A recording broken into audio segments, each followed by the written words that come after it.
Israel Hamas की जंग में हमास के समर्थन में हिजबुल्लाह सक्रिय भूमिका निभा रहा है और इजराइल पर ताबड़तोड़ हमले कर रहा है। इजराइल की तरफ से भी हिजबुल्लाह के लड़ाकों और ठिकानों पर हमले जारी हैं।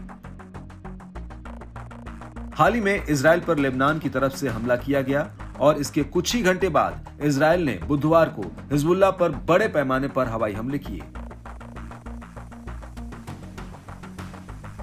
अब हिजबुल्लाह ने फिर उत्तरी इजराइल पर रॉकेट दागे हैं। हिजबुल्लाह का कहना है कि उसने हवाई हमलों के जवाब में उत्तरी इजराइल के एक शहर पर दर्जनों रॉकेट दागे, जिसमें दक्षिणी लेबनान में कम से कम 10 नागरिक और 3 हिजबुल्लाह लड़ाके मारे गए। लेबनान के सूत्रों ने बताया कि बुधवार देर रात एक बहुमंजिला इमारत पर हुए इजरायली हमले में नबाती में 7 नागरिकों की मौत हो गई। मरने वाले एक ही परिवार से थे और उनमें 3 बच्चे भी शामिल थे। यह हमला लेबनान पर बुधवार को हुए उस इजरायली हमले के बाद हुआ जिसमें एक महिला और उसके 2 बच्चों की मौत हो गई थी। बुधवार को हुए लेबनानी हमले में एक इजरायली सैनिक की मौत हो गई थी और उसके कुछ ही घंटों बाद इजराइल ने लेबनान पर ताबड़तोड़ हवाई हमले किए थे।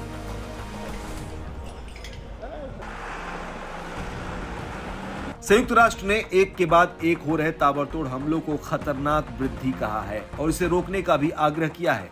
संयुक्त राष्ट्र के मुताबिक इन हमलों से ईरान समर्थित हिजबुल्लाह और इजराइल के बीच व्यापक टकराव की चिंता बढ़ गई है।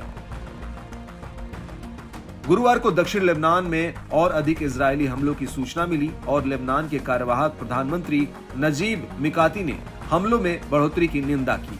उनके कार्यालय के एक बयान में कहा गया कि ऐसे समय में जब हम शांति पर जोर दे रहे हैं और सभी पक्षों से तनाव न बढ़ने का आह्वान कर रहे हैं, तो हम पाते हैं कि इजरायली दुश्मन अपनी आक्रामकता बढ़ा रहा है।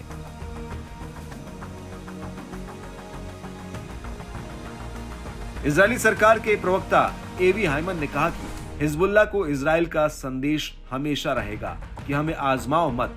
आपको बता दें कि रक्षा मंत्री गैलेंट ने युद्ध की शुरुआत में कहा था कि हमने गाजा में जो किया है उसे कॉपी करके लेबनान में हमास में पेस्ट कर देंगे।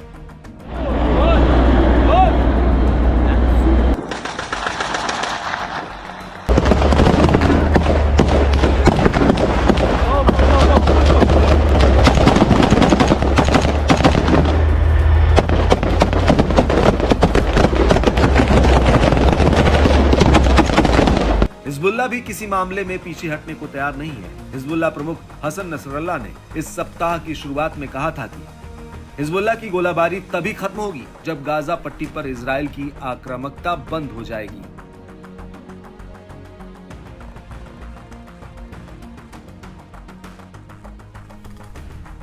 आपको बता दें कि इजराइल और हिजबुल्लाह की इस अकड़ में दोनों तरफ के शीर्ष नेताओं को तो कोई भारी नुकसान अभी तक नहीं हुआ, लेकिन इन युद्धों में अब तक कई नागरिकों और मासूमों की जान चली गई है। नागरिकों को निशाना बनाकर किए जा रहे ये हमले बेहद चिंताजनक हैं।